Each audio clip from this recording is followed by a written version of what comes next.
നമസ്കാരം. ഗസയിലെ റഫേൽ ഇസ്രായേൽ നടത്തുന്ന ആക്രമണം അടിയന്തരമായി നിർത്തിവെക്കാൻ ഐക്യരാഷ്ട്ര സംഘടനയ്ക്ക് കീഴിലുള്ള രാജ്യാന്തര നീതിന്യായ കോടതി ഉത്തരവിട്ടു. ദുരിതാശ്വാസ സഹായത്തിനായി ഈജിപ്തിനും ഗസയ്ക്കുമിടയിലുള്ള റഫ അതിർത്തി തുറക്കണം. റഫേൽ രാജ്യാന്തര പരിശോധനയ്ക്ക് സൗകര്യമൊരുക്കണം.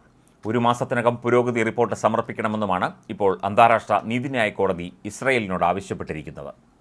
ഇസ്രായേൽ, ഉഗാണ്ട പ്രതിനിധികളുടെ വിയോജിപ്പോടെ 15 ജഡ്ജിമാരടങ്ങുന്ന പാനലാണ് ഉത്തരവിന് അംഗീകാരം നൽകിയത്.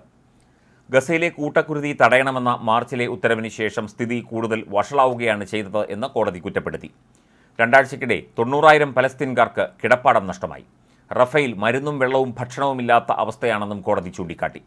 ദക്ഷിണാഫ്രിക്ക നൽകിയ അടിയന്തര ഹർജിയിലാണ് കോടതി ഉത്തരവ് അനുസരിക്കില്ലെന്ന് ഇസ്രായേൽ നേരത്തെ തന്നെ വ്യക്തമാക്കിയിട്ടുണ്ട്.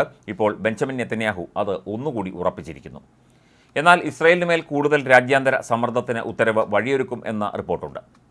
ഗസയിലെ ഇസ്രായേൽ സൈനിക നടപടി പൂർണ്ണമായി നിർത്തിവെക്കണമെന്നാവശ്യപ്പെടുന്ന ദക്ഷിണാഫ്രിക്കയുടെ ഹർജി ICJയുടെ പരിഗണനയിൽ ഉണ്ടെങ്കിലും അതിൽ അന്തിമ തീരുമാനമെടുക്കാൻ ഏറെക്കാലമെടുക്കും. അതേസമയം ഇസ്രായേൽ പ്രധാനമന്ത്രി ബെഞ്ചമിൻ നെതന്യാഹു, പ്രതിരോധ മന്ത്രി യോയാവ് ഗാലന്റ്, ഹമാസ് നേതാവ് യഹ്യ സിൻവർ അടക്കമുള്ളവർക്കെതിരെ അറസ്റ്റ് വാറന്റ് പുറപ്പെടുവിക്കണം എന്ന പ്രോസിക്യൂഷന്റെ അപേക്ഷ രാജ്യാന്തര ക്രിമിനൽ കോടതിയുടെ പരിഗണനയിലാണ്. ഗസ ആക്രമണം നീട്ടിക്കൊണ്ടുപോകുന്നതിനെതിരെ ഇസ്രായേലിൽ തന്നെ കടുത്ത പ്രതിഷേധം ഉയർന്നിട്ടുണ്ട് എന്നാണ് സൂചനകൾ. അയർലൻഡ്, നോർവേ, സ്പെയിൻ എന്നീ രാജ്യങ്ങൾ പലസ്തീനെ സ്വതന്ത്ര രാഷ്ട്രമായി അംഗീകരിക്കുമെന്ന് കഴിഞ്ഞ ദിവസം പ്രഖ്യാപിച്ചിരുന്നു. വംശഹത്യ ഒഴിവാക്കണമെന്ന് ജനുവരിയിലും മാനുഷിക ദുരന്തം തടയണമെന്ന് മാർച്ചിലും അന്താരാഷ്ട്ര നീതിന്യായ കോടതി ഉത്തരവിട്ടിരുന്നു.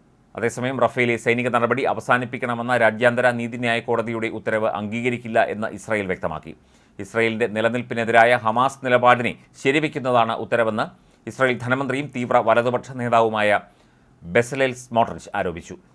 എന്നാൽ ഈ വിഷയത്തിൽ ഉത്തരവിനെ ഹമാസ് സ്വാഗതം ചെയ്തു. രാജ്യാന്തര അന്വേഷണവുമായി സഹകരിക്കുമെന്ന് ഹമാസ് അറിയിച്ചിട്ടുണ്ട്. ഗസ മുഴുവൻ ദുരിതം അനുഭവിക്കുമ്പോൾ റഫേൽ മാത്രം ആക്രമണം നിർത്തിയതുകൊണ്ട് കാര്യമില്ലെന്നും ഹമാസ് നേതാവ് ബാസിം നയീം പറഞ്ഞു. ലോകത്തിൻ്റെ ഏകാഭിപ്രായമാണ് ഉത്തരവിലൂടെ പ്രകടമായതെന്ന് പലസ്തീൻ അതോറിറ്റി പ്രതികരിച്ചു. വെടിനിർത്തൽ സംബന്ധിച്ച് Egypt president Abdel Fattah el Sisi American president Joe ബൈഡനുമായി ഫോണിൽ ചർച്ച നടത്തി. അതേസമയം ഇസ്രായേൽ ആക്രമണത്തിനിടെ ഇന്ധനക്ഷാമത്താൽ വലയുന്ന മധ്യ ഗസയിലെ അൽ അക്സ ആശുപത്രി പൂട്ടാൻ പോവുകയാണ്. ജനറേറ്റർ പ്രവർത്തിപ്പിക്കാനും മറ്റും ഇന്ധനം ലഭ്യമാക്കണമെന്ന് ഐക്യരാഷ്ട്ര സംഘടനയോട് ഉൾപ്പെടെ പലവട്ടം അഭ്യർത്ഥിച്ചിട്ടും നടപടിയുണ്ടായില്ലെന്ന് ഗസ ആരോഗ്യ മന്ത്രാലയം വക്താവ് ഖലീൽ അൽ ദഗ്രാൻ പറഞ്ഞു.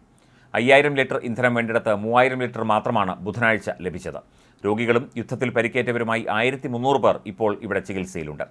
ഇതിനിടെ തെക്കൻ ഗസയിലെ റഫേൽ ഇസ്രായേൽ ആക്രമണങ്ങൾ നിലയ്ക്കുന്നേയില്ല. National security force assistant commander Diya Adin Ashraf Gaza സിറ്റിയിൽ വെച്ച് കൊല്ലപ്പെട്ടതായി ആഭ്യന്തര മന്ത്രാലയം അറിയിച്ചു.